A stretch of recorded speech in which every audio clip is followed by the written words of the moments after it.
AITA for exposing my parents' Christmas debt trap after 8 years of silence? I'm Amelia, 43, and being the daughter my parents erased for 8 years taught me a strange kind of peace. I still buy cinnamon coffee creamer every December. I still wrap gifts with crooked corners. I still pause for a second when holiday songs come on in the grocery store aisles. But for a long time, Christmas did not mean family to me. It meant my parents, Harold and Lorraine, sitting at a table with my younger brother Brandon, their golden child, while pretending I had chosen to disappear instead of admitting they threw me out for refusing to save him from himself. In my family, Brandon's mistakes were emergencies. Mine were character flaws. When Brandon wrecked a car he couldn't afford, he was young and overwhelmed. When he quit something halfway through, he was still figuring himself out.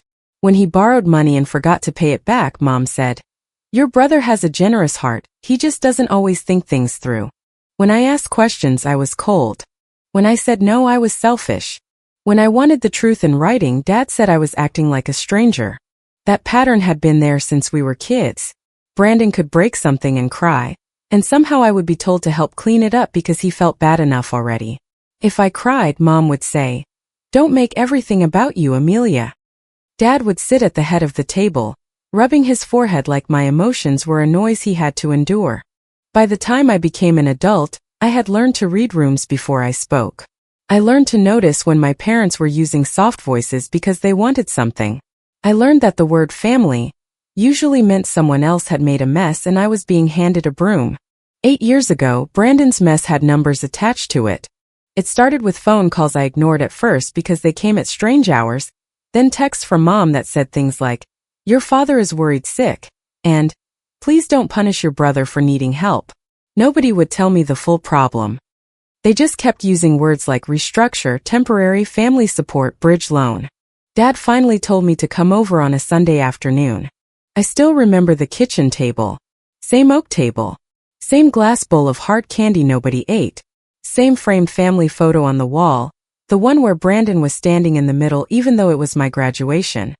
Dad had papers stacked in front of him, and Mom had already been crying before I walked in. Brandon sat with his elbows on the table, staring at his phone like the whole thing was happening to someone else. Dad slid a packet toward me and said, "We need you to sign this. Not, 'Can you look at this?' Not, 'We need to explain something.' Just sign this." I asked what it was. Dad said it was a way to help Brandon get breathing room. Mom reached across the table and grabbed my hand with both of hers. "Your brother needs compassion," she said. I looked at Brandon. "How much debt?"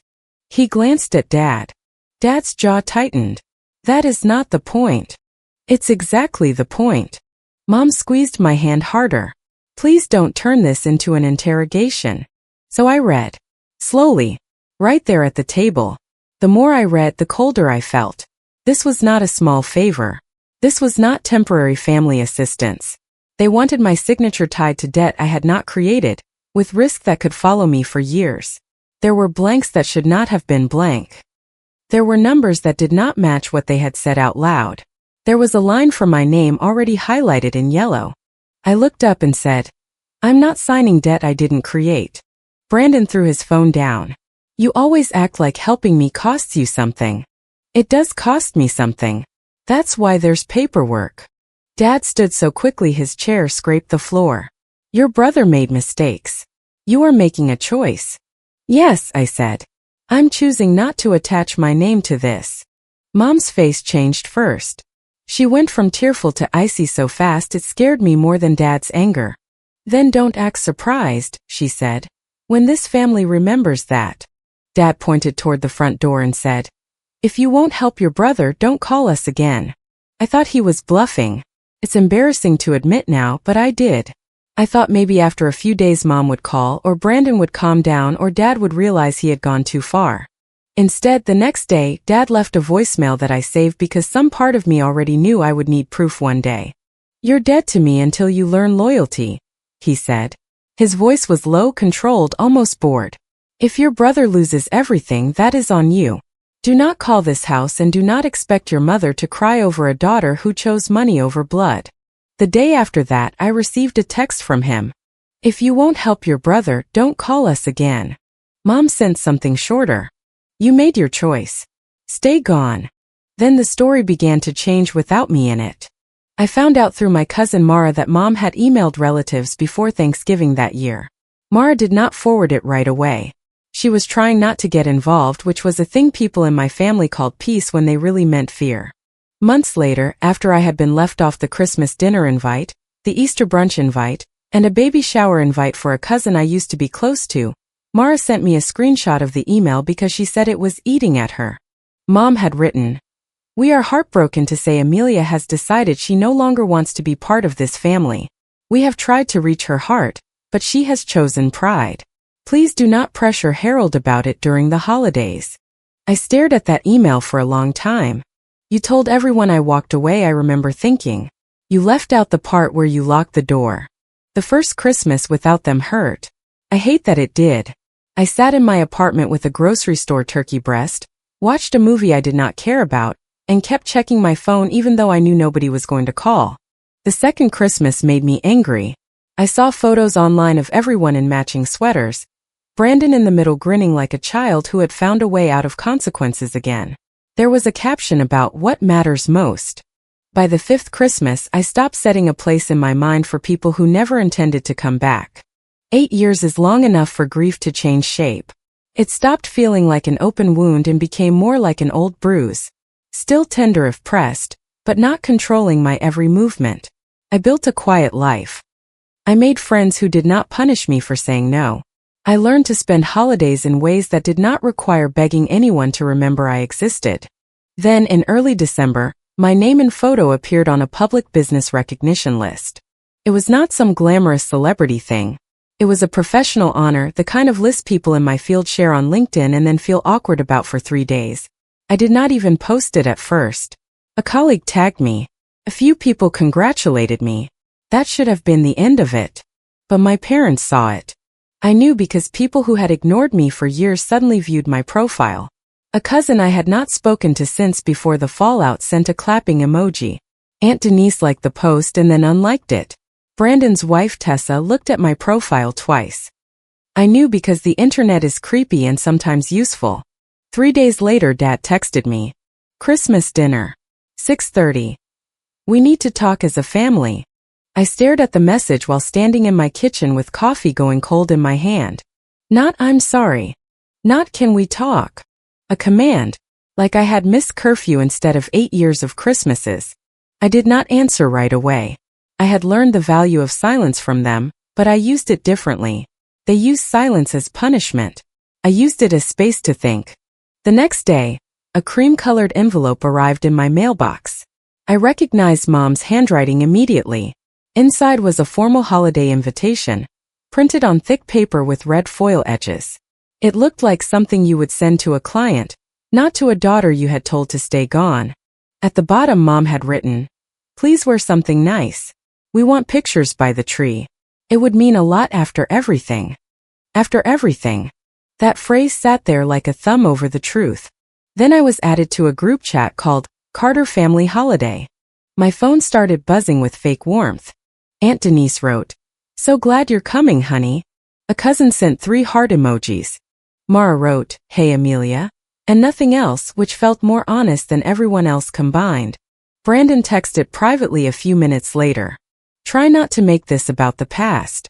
Mom's been through enough." I read that one twice and almost laughed. Mom had been through enough. Dad had been through enough.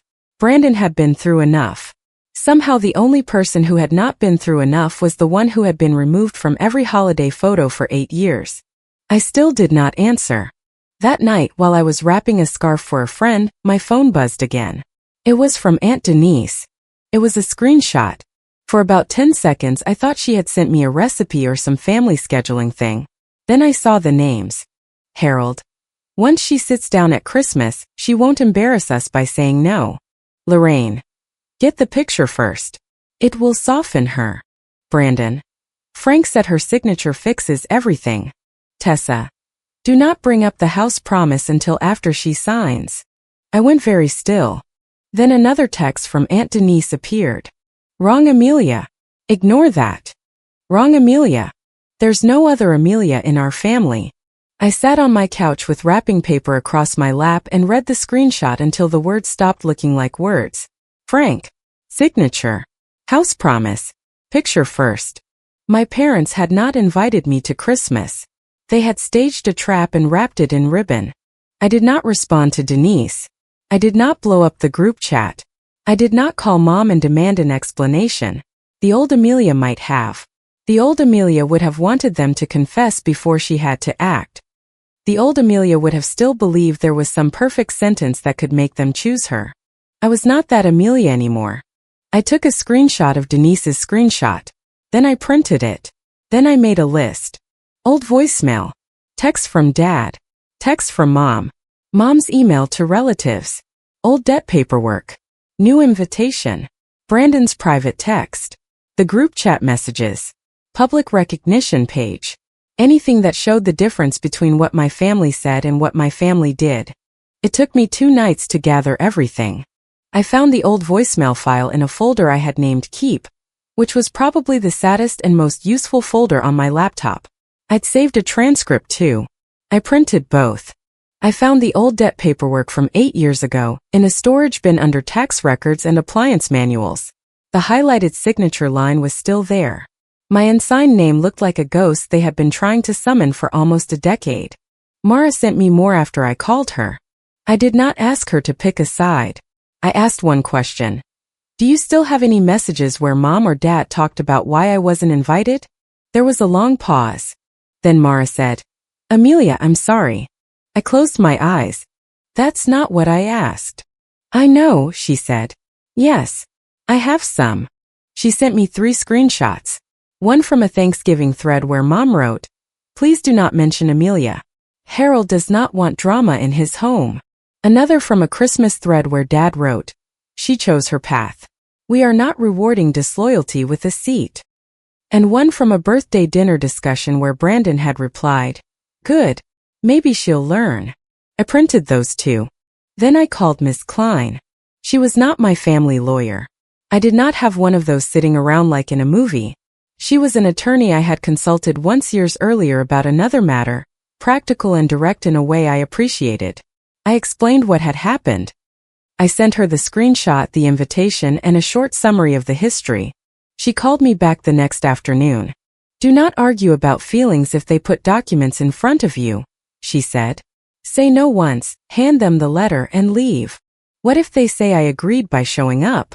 Showing up to dinner is not agreeing to guarantee debt, she said. But we're going to make that impossible to twist. She prepared a letter that said I did not consent to sign, guarantee, assume, endorse, or authorize any financial obligation involving Brandon, Harold, Lorraine, or any entity or private loan connected to them.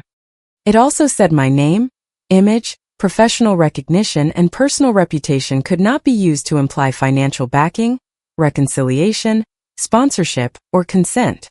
The language was dry, beautifully dry. I printed copies and placed them in a sealed envelope. The binder came together on my dining table under the yellow light of the lamp. I made tabs because panic gets smaller when it has labels. 8 years ago. Family story. Current plan. Legal response. I did not go there to ruin Christmas. I went there because they had already wrapped the trap in ribbon and written my name on the tag. On Christmas Day, I parked outside my parents' house for almost 5 minutes before getting out of the car. Their windows were glowing. Through the front curtain I could see the Christmas tree in the corner of the living room, bigger than the ones they had when I was a kid. I saw a phone tripod set up near it, pointed toward the couch. That almost made me turn around and leave right there. But leaving would let them write the story again. So I picked up my purse, the binder, and the sealed envelope, and I walked to the door. Mom opened it before I could knock twice. Amelia, she said, too warmly, too loudly. She hugged me in front of everyone gathered near the entryway. Her perfume was the same. For 1 second, my body remembered being a child before my brain remembered being an adult. Then she leaned close and whispered, Don't make this awkward tonight. I whispered back, That depends on what tonight is. She pulled away quickly. The house smelled like roasted turkey, butter, cinnamon, and the candle Mom only burned when people were over. The dining table had a red runner down the center, folded napkins tucked through gold rings, and little place cards in Mom's careful handwriting. Mine was between Dad and Aunt Denise. Across from me sat Brandon and Tessa. There was a gift under the tree with my name on it. The tag looked fresh. The wrapping paper did not match the rest. Later I would see it was a generic candle set, the kind you buy in a hurry near the checkout line. Frank Miller was already there. He was introduced as an old family friend, which would have sounded harmless if I had not spent the past week staring at his name in a screenshot. He was in his 60s, polite in a stiff way, wearing a sweater vest and holding a leather document folder on his lap like it was a pet he could not set down. "Good to see you, Amelia," he said. I had met Frank maybe twice in my life. "You too," I said. Brandon stood when I came into the living room, which was new. He made a show of looking emotional, pressing his lips together and nodding like we were on stage. "Merry Christmas," he said. "Merry Christmas." Tessa smiled without showing teeth. "Your picture online was lovely." "Thank you." Brandon's eyes flicked to the binder in my hand. "What's that?" "Reading material." He laughed too loudly. "Still Amelia." Dad came in from the kitchen then, carrying a carving knife and wearing the expression he used when he wanted everyone to know he was in charge. He looked older, of course. So did Mom. 8 years had put lines around their mouths and gray in their hair. For a moment that made me sad. Then Dad looked at the binder and said, "You won't need that at dinner." "I might." His mouth tightened. "This is a family holiday, not a business meeting." "That's good to hear," I said. He did not like that. Before dinner, Mom tried to steer me toward the tree. "Let's get pictures while everyone still looks nice," she said, clapping her hands lightly. "Amelia, stand by your brother." "No, thank you." The room shifted. Mom blinked. "It's one picture." "I know. People need to see us together again." I looked past her at the phone on the tripod. "People or Frank?" Frank looked down at his folder. Tessa whispered something to Brandon. Brandon's face reddened. Dad said, "Do not start." "I'm not starting anything. You came here with a bad attitude." "I came here with questions." Aunt Denise stared into her glass like the ice had become fascinating. Mom forced a laugh. "Pictures can wait. Let's eat before everything gets cold."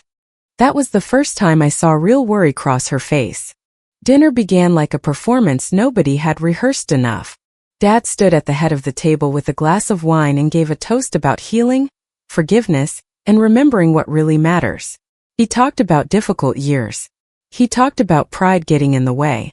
He talked about how blessed we were to have everyone under one roof again. He did not say, "I'm sorry." He did not say, "We missed you." He did not say, "We lied about why you were gone." He said, "Tonight is about forgiveness." I set my fork down.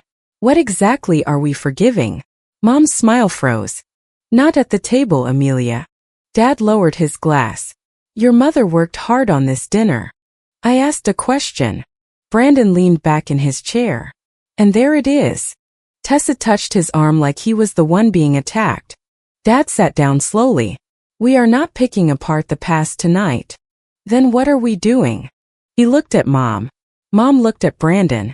Brandon looked at Frank. Frank cleared his throat. The timing was almost impressive. Dad reached toward the chair beside him and picked up a folder I had not noticed. He removed a small stack of papers and placed them beside my plate, next to the folded napkin and the water glass with condensation running down the side. Dessert plates were already stacked on the counter near the kitchen. Nobody had touched them yet. Dad tapped the top page. "You may finally be in a position to make things right." I looked down.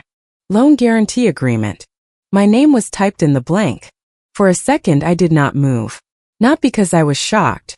I had known something was coming. But there is a difference between knowing a storm is forecast and feeling the roof shake. I looked at Dad. "Make what right?" Brandon muttered. "Don't do that. You know what Dad means." "No," I said. "I want him to say it." Dad's face darkened. "Family does not keep score." That sounds like something people say when the score is bad. Mom put a hand to her chest. "After everything we did for you, you owe this family some grace. You told me to stay gone. You broke your father's heart." Dad pointed at the papers. This is bigger than old grudges. Your brother is trying to stabilize things. Frank has been gracious enough to work with us. We need one reliable signature to restructure the debt. Frank shifted in his chair. Harold said you were open to helping the family restructure a few things. That's interesting, I said. Harold hasn't said anything to me. Frank looked at Dad. Dad ignored him. Sign it before dessert, Amelia. Family doesn't humiliate family. That was the line from the beginning. The one that made the whole table go still. Silverware stopped. Someone's chair creaked. Aunt Denise's eyes lifted from her glass. I looked from the papers to my father. Then why did you invite me here to do exactly that? Mom's face went pale. Dad leaned forward. Young lady. I'm 43. You wanted a seat at this table, he snapped. Now act like family. The old version of me would have cried right there. She would have tried to explain. She would have begged them to understand that love should not come with a signature line. Instead, I asked the question I already knew the answer to. So this was never an apology? Dad's mouth tightened. This is bigger than your feelings. I nodded once. That's all I needed you to say. Then I opened the binder. The sound of the rings clicking open was small, but everyone heard it. I started with the voicemail transcript. I placed it beside the loan guarantee, smoothing the page with my palm. This is from December 26th, 8 years ago, I said. The day after the last Christmas I was allowed to attend. Dad's face changed. Amelia, Mom said softly. I took out my phone and pressed play. Dad's voice filled the dining room. You're dead to me until you learn loyalty. If your brother loses everything, that is on you. Do not call this house and do not expect your mother to cry over a daughter who chose money over blood. Nobody moved. For a second, the whole room was so quiet I could hear the ice shift in Aunt Denise's glass. When the voicemail ended, Mom whispered, Turn that off. It's off. Aunt Denise's voice was barely audible. Is that true? Dad glared at her. Denise. But the damage was already done. I placed Mom's email beside the transcript. This is the email Mom sent relatives 2 weeks later. The one that said I abandoned the family. Mara, sitting near the end of the table, covered her mouth. I read only part of it because I did not need to perform the whole wound. We are heartbroken to say Amelia has decided she no longer wants to be part of this family. We have tried to reach her heart, but she has chosen pride. I looked at Mom. You told everyone I walked away. You left out the part where you locked the door. Mom's eyes filled with tears, but they were not the same kind of tears she had used when I arrived. These were angry tears. Cornered tears. This isn't the time, she said. You made it the time when you put paperwork beside my plate. Brandon slapped his hand lightly on the table. You want everyone to clap because you brought paperwork to Christmas? No.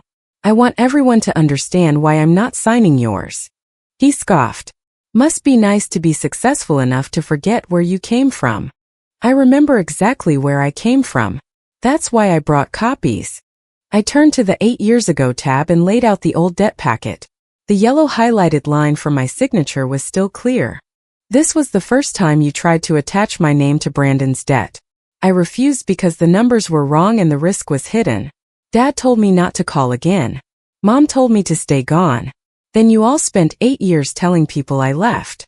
Tessa spoke for the first time, voice sharp. That was a long time ago. Yes, I said. And apparently still the family business model. Tessa's mouth snapped shut. Then I turned to the current plan tab. Mom's hand tightened around her napkin.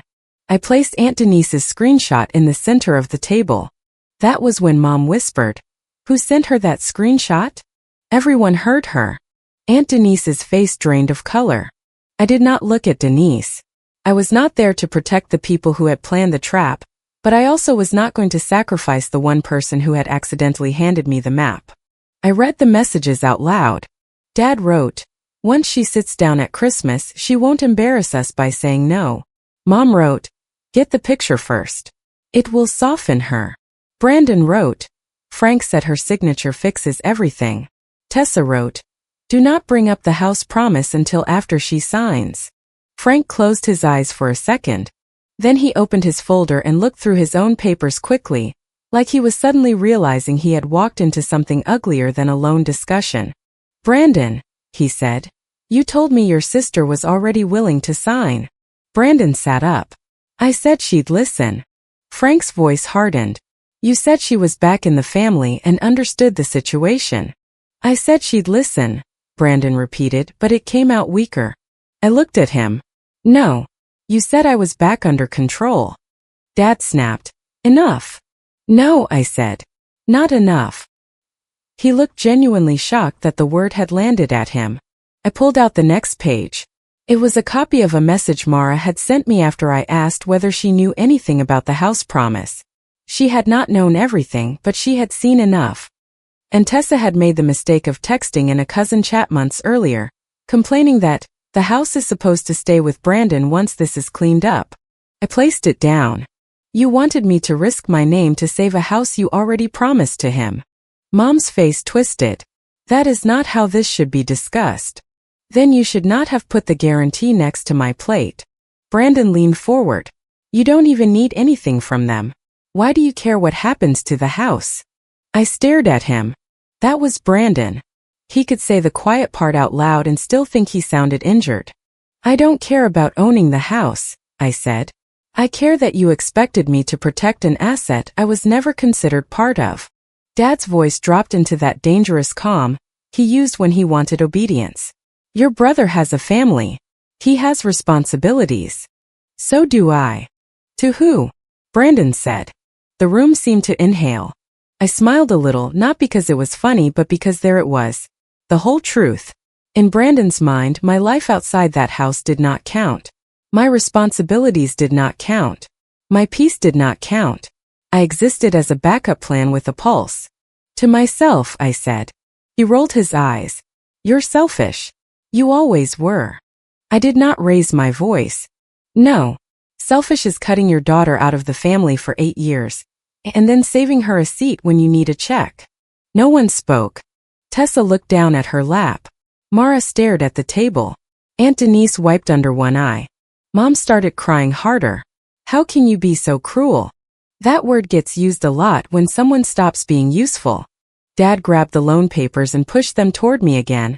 Like proximity might change reality. "Sign the papers, Amelia." I opened the sealed envelope and removed the letters Miss Klein had prepared. "No." He stared at me. I handed one copy to him, one to Mom and one to Frank. "This is my answer in writing. I will not sign, pay, guarantee, endorse, or assume any financial obligation involving Brandon, either of you, or any arrangement connected to this debt. Do not use my name, my picture, or my reputation to imply I agreed to anything." Frank read quickly. His ears turned red. "I was not told there was no agreement," he said. Dad shot him a look. "Frank, this is family business." "With respect," Frank said, closing his folder. "You brought me here with documents." That one sentence did more than I expected. It took the whole fake Christmas mask off the room. This had not been dinner. It had been a meeting with candles. Mom turned toward the relatives. "This is not what it looks like," Mara said quietly.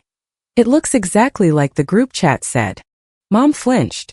Aunt Denise whispered again. "Lorraine, did you really send that email about her?" Mom stood, napkin falling to the floor. "I was trying to protect this family." "From what?" I asked. "The truth." Dad pointed toward the door. "If you walk out now, do not come crawling back." The threat was supposed to hit the old bruise. It didn't. I already learned how to live without being invited. I gathered my binder. I left the loan guarantee on the table and signed. I did not take the candle set. I did not eat dessert.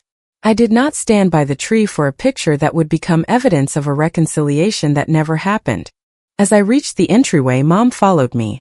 For one strange second, I thought maybe she would say my name like a mother instead of like a warning.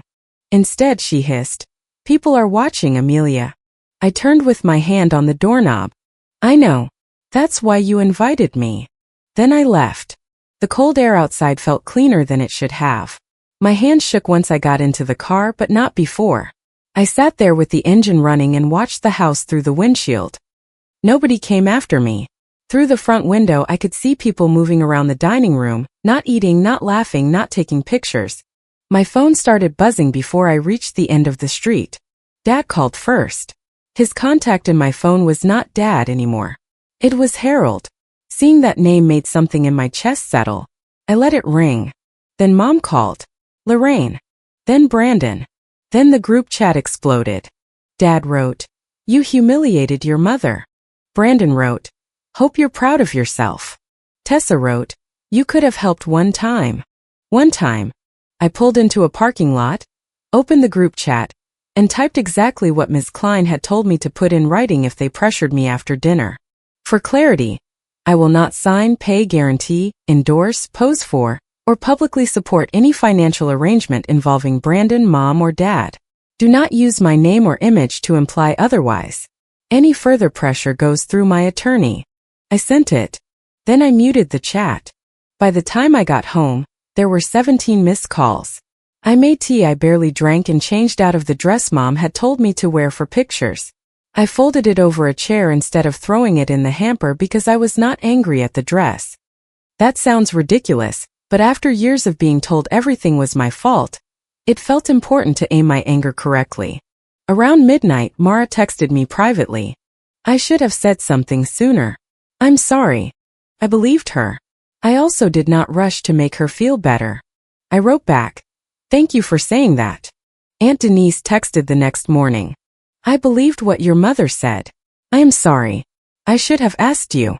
That one hurt more because I had loved Denise when I was younger. She used to send me birthday cards with $5 tucked inside until the cards stopped coming. I wrote, "I appreciate the apology." Another relative wrote, "You weren't wrong, but did you have to do it at Christmas?" I stared at that message for a long time. They asked it like I had chosen the date. Like I had broken into a peaceful dinner waving documents. Like they had not built the ambush around a holiday because they thought the tree and the turkey would make me easier to corner. I did not answer that one. The fallout was not dramatic in the way people expect. Nobody got dragged out by police. Nobody fainted. Dad did not suddenly confess everything in a long speech. Mom did not send a perfect apology. Brandon did not wake up transformed by shame. Real consequences are usually quieter. Frank did not move forward with the loan guarantee. I know because he called me 2 days later, sounding embarrassed, and said, "I want to make clear that I won't use your name in connection with anything. I was given an inaccurate impression." "That's a careful way to say you were lied to," I said. He sighed. "Yes." I thanked him for calling and told him all future contacts should go through Miss Klein if it involved my family's finances. The family photo was never posted. That detail mattered more than I expected. For days I kept waiting to see it online with some caption about healing. There was nothing. No matching smiles by the tree. No family is whole again. No image of me being folded back into a story that still had my blood on the edges. Brandon's debt did not disappear. It just stopped looking for my signature. From what Mara eventually told me, he and Tessa had to have ugly conversations they had been avoiding. The house promise became a fight because apparently Mom and Dad had been implying different things to different people. Brandon thought the house was basically his if the debt got stabilized. Dad insisted he had never promised it in writing, which is Dad's favorite version of honesty. Mom cried whenever anyone asked a direct question. Some relatives pulled away from them. Not all. Some people prefer the old story because it asks less of them. It is easier to believe one daughter is prideful than to admit an entire family sat comfortably with a lie. Dad sent me one more message a week after Christmas. "You let money change you." I almost responded. Then I remembered the 8 years of silence. The missing invitations. The voicemail. The highlighted signature line. The way Mom hugged me for an audience and warned me in the same breath. The phone tripod waiting by the tree. Money had not changed me. No had. No changed me. Evidence changed me. Peace changed me. Learning that love without respect is just access changed me. I blocked him. I blocked Brandon too after he sent a long message saying I had destroyed his chance to keep his family stable. I read the first 2 lines and stopped. His stability had always been treated like a community project. Mine had always been treated like selfishness. Mom's last message sat unread for 3 days before I opened it. It said, "I hope someday you understand what you did to this family." I deleted it. I understood exactly what I did. I refused to be used as a signature, a prop, a wallet, and a Christmas redemption photo for people who had spent 8 years pretending I was disposable. That New Year's Eve, I took down the few Christmas decorations I had put up in my place. I wrapped the ornaments in tissue paper. I threw out the cinnamon candle that had burned too low. I made coffee with the creamer I buy every December, and for the first time in years, the smell did not make me feel like I was waiting for a call that would never come. I did not get my parents back that Christmas. I got confirmation. Sometimes confirmation is cleaner than an apology. It does not ask you to hope. It does not ask you to keep a seat open. It just hands you the truth and lets you leave with both hands free. I still have the binder. Not because I want to keep living inside that night, but because I spent too many years being told my memory was the problem. It sits on a shelf now, closed. I do not open it unless I need to remind myself that I did not imagine what happened. I did not sign. I did not pay. I did not pose for the picture. And I did not crawl back. For 8 years my family thought erasing me was punishment. They never understood that eventually being erased taught me how peaceful it could be to stop begging people to write me back in. If you liked it, don't forget to leave a comment and support the channel by subscribing. See you in the upcoming stories.